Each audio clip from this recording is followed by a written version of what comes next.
amigos, Sin Floro es un programa cuya dirección la tengo yo, que soy Julio Esquiapa, pero es un programa que se construye con el aporte de corresponsables y de muchas personas que quieren colaborar en un proyecto de información alternativa.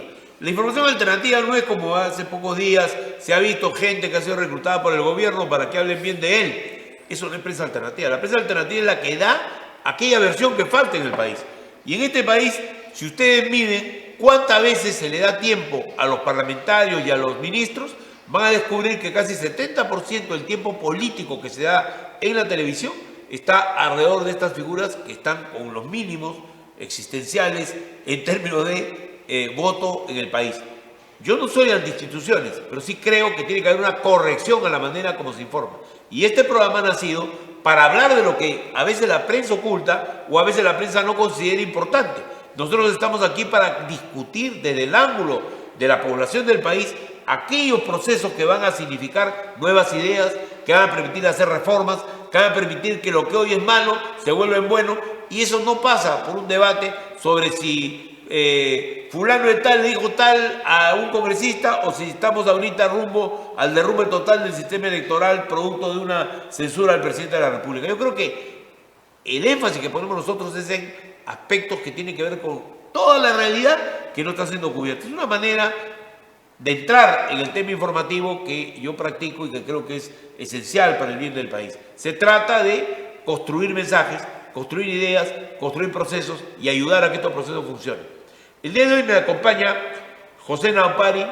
Te doy la bienvenida, José. Muchísimas gracias. Abogado, graduado de la Universidad Católica y personalidad con la cual vamos a conversar sobre algunos temas que son parte justamente de la realidad que nos rodea. ¿Cuánta gente seguirá, tú crees, el debate electoral, el debate político que está en estos días? Es decir, electoral no, político. El debate político, me refiero al debate entre si se va Castillo, se queda Castillo, se le suspende. En fin, ¿cuánto de relevancia es relevante para el país, por supuesto? Pero ¿cuánto de relevancia tiene para la gente? Yo creo que para el ciudadano o ciudadana de a pie, aquel que no está metido en redes, por decirlo de alguna manera, es un tema, digamos, tangencial, ¿no? A él lo que le interesa es el precio de la papa, el precio del limón, el precio del dólar, bueno, el tipo de cambio en todo caso, ¿no? Que tener trabajo, por ejemplo, ¿no? Exacto, tener trabajo. Que eventualmente, ¿dónde está el problema? Si en el Congreso, en el Ejecutivo, en mi gobierno regional, en mi gobierno local, es un tema accesorio de quién es la cabeza de, porque lo que ellos quieren es una solución directa a su problema. Ahora, eso es malo, porque quienes hemos nacido cuando todavía había partidos políticos en el Perú, yo tenía la oportunidad, mi padre tenía una librería en Miraflores de conocer, por ejemplo, ahí todos los líderes políticos iban. A las 10 de la noche llegaba mi papá y tenía una especie de tertulia que duraba a veces hasta las 3, 4 de la mañana, en su negocio. Y ahí vendían los libros, las revistas, ¿a quién? A La Torre, Carlos Malpica, a todos los políticos que estaban en el Parlamento, o en el caso de Haya, que venía excepcionalmente, habrá ido unas 6, 7 veces a ese negocio, pero que eran gente que iba a discutir, a conversar. Porque mi padre era un exilado político de Argentina y tenía conversación, tenía cómo conversar. Yo he conocido ahí al tipo que le puso en el pecho la pistola a Odría, por ejemplo, para que diera el golpe, que se estaba chupando y ya no quería, estaba en Ica, y era un militar, un comandante que no me acuerdo su nombre, le puso la pistola en el pecho y lo obligó a seguir. O sea, cosas que son la historia de adentro de los procesos políticos, ¿no? Entonces, un tema que yo veo con mucha claridad, porque incluso en la universidad lo he visto, es cómo habían los partidos políticos. Me acuerdo que Acción Popular, por ejemplo, la Católica, dominaba el Centro Federal de Sociales, tenía representación. El APRA era un comité donde estaban, en esa época, Carlos Roca, estaba Alberto Borea, que pertenecía a ese partido. O sea, eran personalidades que hoy día todavía siguen teniendo vigencia en el país, importantes. Y la izquierda era un movimiento que tuvo una ola creciente que después disminuyó, pero en general eran grupos que tenían interlocución nacional, se discutían los problemas nacionales. Me acuerdo que habían foros muy interesantes sobre lo que pasaba y los políticos venían también a discutir en la universidad. Por no decir los teólogos, que también eran atendidos, porque esa era la época de los cambios en la iglesia, y había pues muchos que, sin ser necesariamente creyentes, más ateos, iban a las clases del padre Gutiérrez, por ejemplo, de Gustavo Gutiérrez, que, como se llama, creyente. Entonces era un tema de fermento a las ideas. Hoy, la pregunta que uno se hace es, ¿qué pasó con los partidos políticos que generaban todo este debate? Lo que ocurre, creo yo, es que hemos pasado a una ola demasiado pragmática. Creo que la polarización no ha sido una polarización de ideas, claro, sino eventualmente ha sido una polarización, si se quiere, de emociones, de pasiones, no de ideas. O sea, ¿podría alguien decir que fue una polarización de tipo, tú lo dices muy bien, emocional, pero eso es cultural de repente, ¿no? Ideas que ya están empezando a cobrar forma, como dos formas de ver la realidad, puede ser, como pasa en Estados Unidos con Trump y los demócratas. ¿Crees que estamos en esa fase del proceso? creo que podríamos estar a camino a eso, ¿no? Ya. Y lo digo porque en realidad, ciertamente, yo recuerdo en algunas clases con el doctor Cinesio López, ¿no? Decía, Claro. yo en algún momento decía derecha, izquierda y centro, como ahora se dice, Claro, ¿no? Y yo decía, claro. no, un momentito, acá no hay ni derecha, ni izquierda, ni centro, sino que hay un pragmatismo, uno que no tiene ningún problema en colocarse en el centro, en la derecha o en la izquierda, con tal de solucionar sus problemas, pero sí creo que hay dos visiones del país muy claras, pero no hay, como usted bien menciona, liderazgos o instituciones que puedan capitalizar. Si quisiéramos, entre comillas, ir hacia la derecha, tenemos 3, 4 partidos. Si vamos hacia la izquierda, tenemos 3, 4, 5 partidos, y no es que hayan dos que digamos que confluyan, ¿no? Y en el centro pues tenemos una diáspora que todo el mundo se quiere decir que es de centro, pero en realidad cuando uno le pregunta, bueno, ya dime, ¿qué es ser de centro? No sabe. Y no. Pero yo sí recuerdo que, por ejemplo, el que era militante aprista, era militante él y toda su familia. El que era de izquierda era porque el papá era sindicalista, o era alguien que era un líder, ¿no? Que por razones ideológicas de la universidad se había vuelto comunista, o se había vuelto socialista, o se había vuelto un independiente de izquierda. Entonces, en ese fermento se cultivaban y se debatían las ideas y se construyó una cultura que permitía que era muy nítida la diferencia entre el APRA y la izquierda, y era también muy nítida con el PPC y con Acción Popular. Cada partido tenía una identidad y un liderazgo muy definido. Entonces, hoy eso ha desaparecido, pero no está muy claro qué lo va a reemplazar. Por ejemplo, yo te doy algunos ejemplos, ¿no? Hay un mito sobre los partidos, se piensa que siempre han sido multitudinarios, no es cierto. Multitudinarios son solo algunos, pero por ejemplo el Partido Socialista francés, que tiene una larga trayectoria, luchó en la Segunda Guerra Mundial, etcétera, ¿no? Y tiene una trayectoria muy importante, solo tiene 210.000 militantes. Y el Partido Conservador, que ha puesto a Margaret Thatcher, a grandes líderes en Inglaterra, por ahí también va. O sea, digamos, su militancia constante, y además ahora la ejerce por internet, porque ya la gente no va a los comités. Entonces, ¿qué está pasando con el movimiento de partidos políticos en el mundo, con su estructura? Creo que justamente, y esto como bien lo menciona, el tema del ocaso de la democracia y publicaciones que trascienden experiencias de Europa del Este, Europa Occidental, pasa precisamente por este tema cultural que usted menciona, ¿no? El tema del movimiento antimigración, que es capitalizado por algunos, el tema eventualmente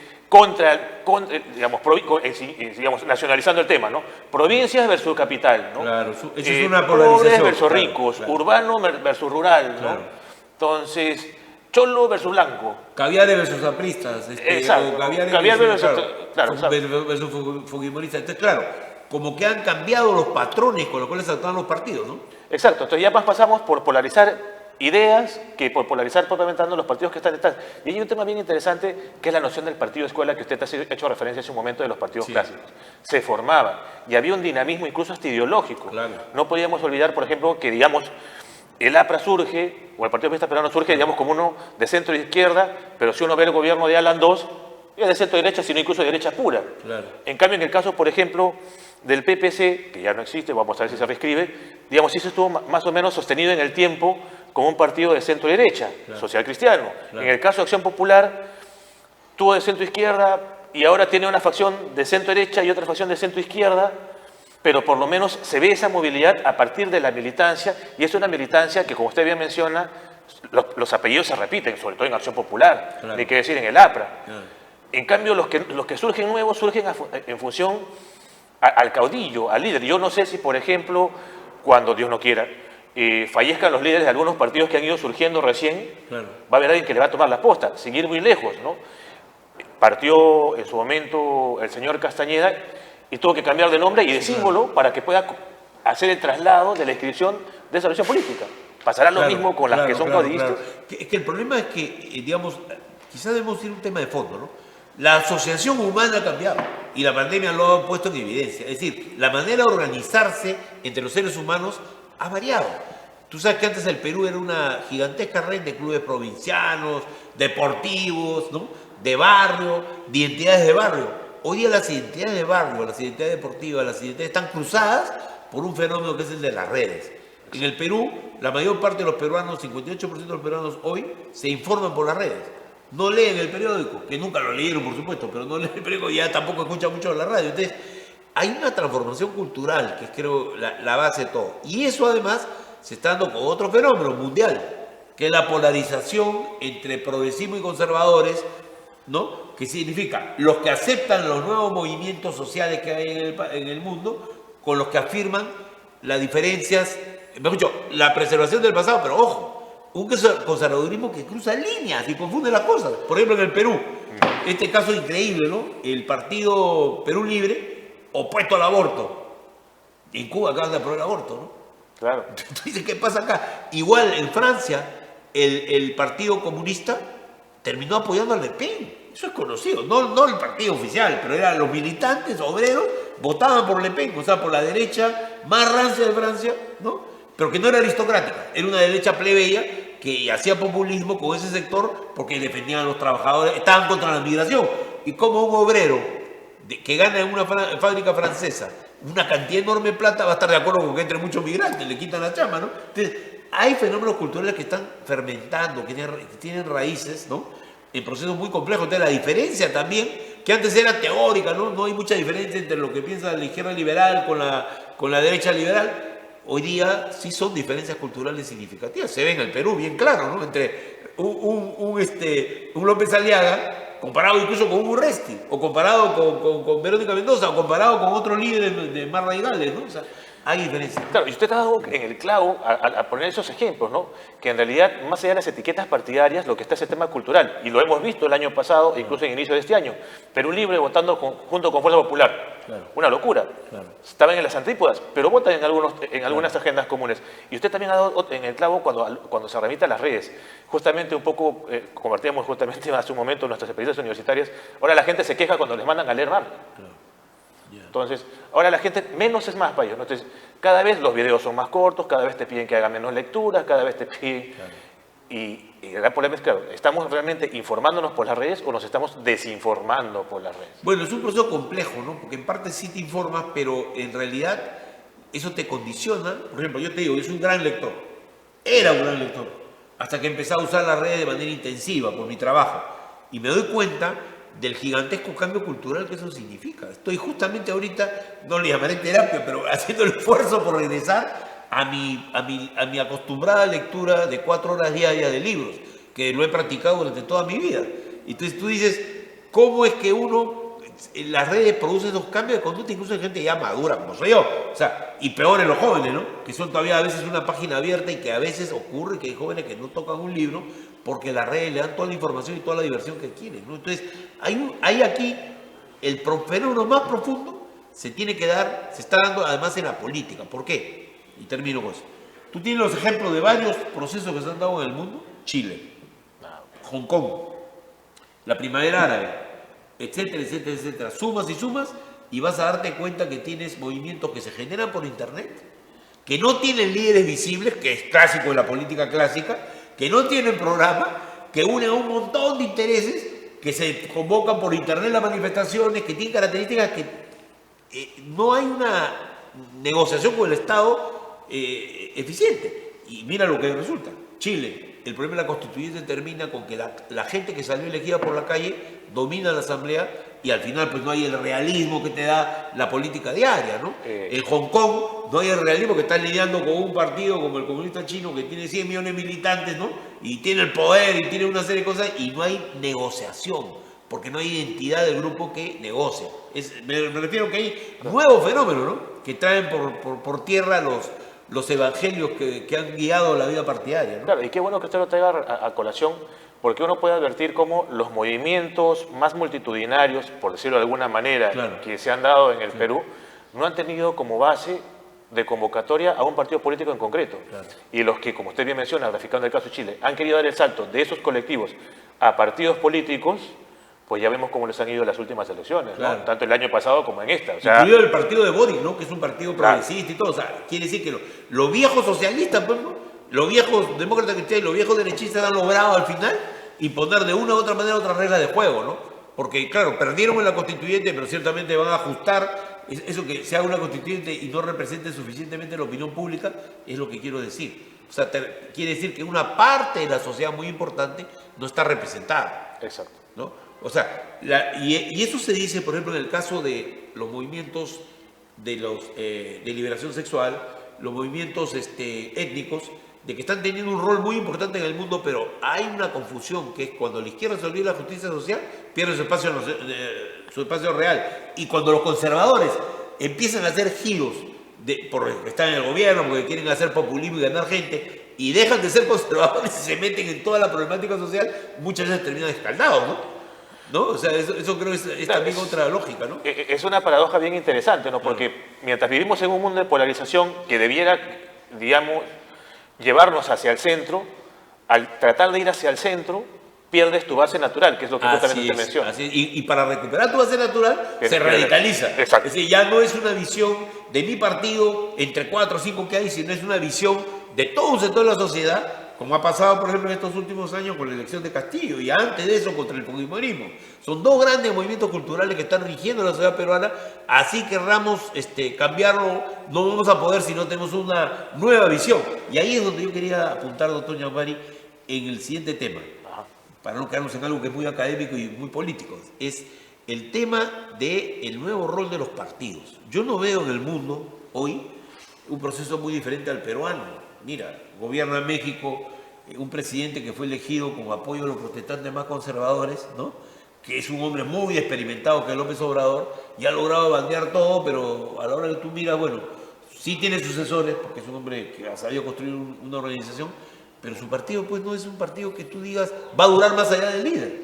Y esa tendencia, ¿qué va a pasar cuando Lula ya no esté para el Partido de los Trabajadores, que tiene 8 millones de militantes, hablando de la izquierda, en Brasil?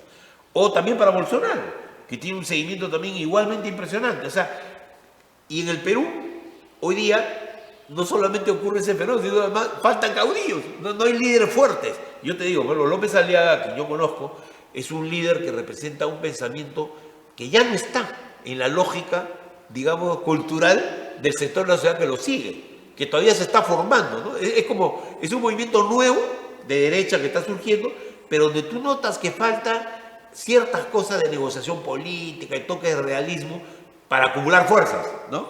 Podría un error de tirar abajo ese movimiento, como pasa en la izquierda, que también está en lo mismo. Es una izquierda nueva, de origen provinciano, muy radical, muy ideologizada, y termina aislándose en la última elección de una manera extrema.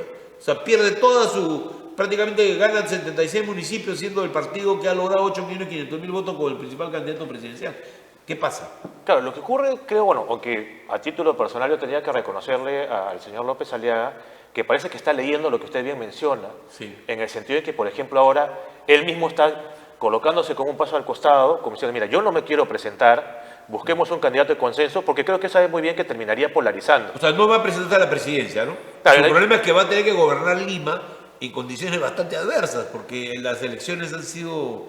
En fin, pero digamos, no es el caso de él, sino... Claro, digo, a lo que iba a generar el tema partidario, claro, es que creo que a lo que usted apunta muy bien, a la necesidad de que surjan nuevos líderes y que sean conscientes, los que hoy por hoy están en la cabecera de la mesa, que ya no tienen el poder de arrastre que los pudiese llevar a encumbrarse de acá a 4 años, porque al ritmo que pero vamos hay no un creo que problema llegará. adicional, que es el problema de los partidos franquicias, que debería estar totalmente prohibido y perseguido en el Perú, que son grupos que se arman y que ya están ganando un protagonismo en la vida nacional que a veces no es merecido, ¿no? Yo no sé si la última elección de Lima te parezca que sea una elección representativa de partidos políticos realmente constituidos. Todos han sido improvisados para la elección, ¿no? Bueno, lo de Lima es un caso sui generis, ¿no? Por ejemplo, yo debo reconocer que a título personal, o sea, yo pensaba que, por ejemplo, por la ubicación, por el tipo de público objetivo, que, por ejemplo, Podemos iba a tener participación en Lima Norte, y en realidad lo terminó ocupando Somos Perú, por ejemplo. Claro. Lo de la Renovación Popular sí era lógico, Lima Oeste, sí sorprende que haya cogido parte de Lima Centro. Claro, lógico. Entonces, pero sí, por ejemplo, de Lima Norte me sorprendió. Que era lo que más había trabajado Urresti. Exacto. Y era donde uno dice, naturalmente aquí va a entrar. ¿Por qué? Porque creo que ahí, por ejemplo, Lima Norte ya no es lo que uno piensa. Lima Norte hay una gran cantidad de votantes por López Aliaga. ¿Por qué? Porque Los Olivos es una franja que siempre ha elegido una votación más conservadora, porque son funcionarios públicos, son gente que quiere estabilidad, no son tan radicales, digamos, como podría ser un sindicalista o un informal. Y luego Comas es una variedad de, si uno lee los mapas sociales, es una variedad tremenda. Ahí hay clase media de todo tipo. Hay ¿no? Hay hasta ricos que viven ahí por razones culturales. O sea, en realidad se ha vuelto muy compleja la sociedad y entonces el voto está cruzado, ¿no? Claro, lo que yo sí, siguiendo su lógica, sí alertaría, bueno, a veces me dijeron en su momento que salía la elección, porque yo me acuerdo 10 días antes de la primera vuelta me hicieron una consulta, en esa época todavía Castillo estaba cuarto, y yo sí le atiné a que Castillo pasaba segunda, claro, yo había atinado, yo había apostado a que pasaban de Soto y Castillo, por las tendencias. Y yo creo que en el nivel de la izquierda nos estamos concentrando, entre comillas, en lo caviar, y ojo que por lo general la izquierda termina pasando a la segunda vuelta con liderazgos de provincias. Lógico. Lima, desde Barrantes, ¿eh? Año Exacto. 1983 yo fui el que dirigió su campaña, porque yo soy consultor político, y recuerdo muy claro esa victoria. Fue una victoria de los provincianos, no fue de la izquierda marxista ni del socialismo, fue una victoria de un líder que estaba en la izquierda, pero que representó a los provincianos. Por eso votaron por él. Exacto, y a lo que voy es que justamente atendiendo a los partidos franquicias, más allá de que se exija afiliación de un año antes para poder postular, que no extrañe que, entre comillas, el candidato de izquierda vuelva a ser un candidato de provincias. Claro. Y que pase a la segunda vuelta siendo un candidato de provincias. Estamos preocupándonos eventualmente en lo caviano, estamos preocupando eventualmente en Claro, es una Antauro, tontería, pues, ¿no? Claro, pero es el una- líder de izquierda va a poder Mira, por venir a ejemplo, provincias. un personaje interesante, muy interesante, es el rector de la Universidad de San Agustín, que podría liderar una coalición progresista. No sé cuál sea su posición ideológica exactamente, pero creo que sí, que él podría liderar una coalición progresista. Por él han votado de izquierda, de centro, hasta una pequeña franja de la clase media, estoy seguro que lo ha hecho, porque es un hombre que representa una superación total de la crisis de representación que había en Arequipa, ¿no? Claro, ¿no? ahora, y la pregunta es, siendo que provincia coloca una, digamos, persona que pasa, o un partido que pasa a la segunda vuelta, Lima pone el otro. Claro. Y Lima en principio debiera ser, entre comillas, de derecha o centro derecha. Claro. Y ahí, ¿qué líder o lideresa va a surgir con miras al 2026? Ahora, mirando Lima, que es interesante, ¿no? ¿Por qué fue tan precaria la victoria de Rafael López Aliaga? No digo precaria en el sentido de imagen, no. Lo digo en el sentido político, porque es el alcalde menos votado. Y ahí se cumple lo que tú dices. Es decir, el alcalde menos votado, ¿por qué? Porque no tenía esa representación provinciana. Sí ha jalado provincianos, sí, pero no identidad. Que más la tenía Urresti, menos la tenía Forsyth, por eso es tercero. Pero Urresti representaba también una corriente, digamos, bastante impregnada de las actitudes radicales que tiene la gente para resolver problemas de seguridad ciudadana, que son muy identitarias con los sectores populares, digamos, provincianos, ¿no? Entonces, realmente esto es un producto químico que estamos creando, que es una nueva etapa política que yo creo que no hay que mirarla a partir de reformas legales. Hay que mirarla a partir de lo cultural, creo yo, ¿no? Coincido con usted porque a veces muchos creen que en realidad la respuesta está en la norma, y las respuestas a veces, como bien menciona, no están en la norma, están en la sociedad, ¿no? Muchos dicen, pero ¿por qué terminamos eligiendo gente que está presa, gente que está con impedimento de salir del país? Bueno, ¿y ahí de dónde sale el candidato?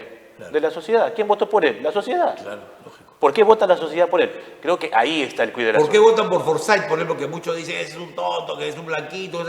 Votan porque es uno que aparece como representando determinados ideales de progreso. Cuando tú analizas, te das cuenta que mucha gente admira que de ahí haya sido un futbolista. Eso es un valor tremendo. Segundo, que es joven. Y tercero, que tiene sus propias empresas. Empresas que las tenía de la época que era futbolista. Que las tenía de la época que era futbolista, ¿no? Entonces hay toda una identidad mucho más vasta que hace que un tipo que por su origen, por su familia, por todo, debería estar, pues, como se dice, en la pituquería, termina siendo una especie de clase mediero que sí, pues, un sector de la Victoria lo acepta y, en fin, no cae tan mal, ¿no? Claro, yo creo, a título personal, que si él no hubiese ido por el partido por el que fue, que lamentablemente ha tenido cierta identificación con algunos personajes, claro. Y si su papá eventualmente no hubiese tenido esa vinculación con el gobierno actual, siendo que Lima es abiertamente... Bueno, pero él es diplomático, no le queda más, ¿no? No, claro, me refiero, si hubiese sido una persona del mismo perfil, en otro partido y con otro apellido, yo creo que tranquilamente podría haber ganado. Con 2 semanas más de campaña de repente ganaba. Como también creo yo que Urresti pudo haber ganado, ¿eh? Porque Urresti tampoco era poca cosa. Estaba con el baldón de los derechos humanos, que en la clase media obviamente le funciona en contra. Quizás un tipo demasiado rudo, y el vínculo también con los dueños de la Universidad de Telesub tiene pues su discusión, ¿no? Pero es una elección que yo creo que tiene un montón de temas culturales que están ahí, ¿ah? Sin pasar a pensar que la política está determinada por lo cultural, pero sí hay nuevos estados de ánimo de la gente que son producto de cambios en la cabeza que vienen de cambios en la sociedad. Claro, pero lo que sí creo que debemos estar muy alertas, porque yo sinceramente no creo, al paso que vamos que vaya a ir a un adelanto de elecciones, Sí, es que, ojo, una elección municipal se gana por mayoría simple. lógico. Para pasar a la segunda vuelta se podría ganar por un voto, Claro. pero para ganar la presidencia es la mitad más uno. Claro. Y ahí hay que tener esas dos lecturas que usted bien menciona. Cómo eventualmente una candidatura que surja de Lima llega a tener arrastre en provincias, sobre todo en el sur, en el centro y en la Yo sierra. creo que Antauro tiene, por ejemplo, una fracción del electorado que podría llegar a ser el 20% y podría crecer a partir de ahí. Creo que a pesar de su locura y las cosas que dice. Bueno, aunque si la Comisión de Constitución saca el dictamen la próxima semana, ya... Pero ya va fue. a generar el movimiento que lo puede llevar al poder. O sea, ese es el problema que estamos viendo. Mira, yo no quiero extender esta conversación más por razón del tiempo, pero me parece muy interesante lo que hemos hablado hoy día contigo, José Naupari. Creo que además, bueno, somos de la Católica y tenemos una cierta, digamos, capacidad de poder dialogar y a la larga lo que hemos dicho son nuevas formas de mirar el tema político, que creo que es un poco la meta del momento. Si quieres agregar algo. No, bueno, solamente agradecer y saludar espacios justamente de real prensa alternativa y crítica como las que usted preside y desearle el mayor de los éxitos en esta Y a ti también en esta reflexión sobre el tema electoral. Amigos, precisamente el cambio requiere nuevas ideas y en eso estamos aquí en Cifloro. Vuelvo con ustedes en la próxima edición.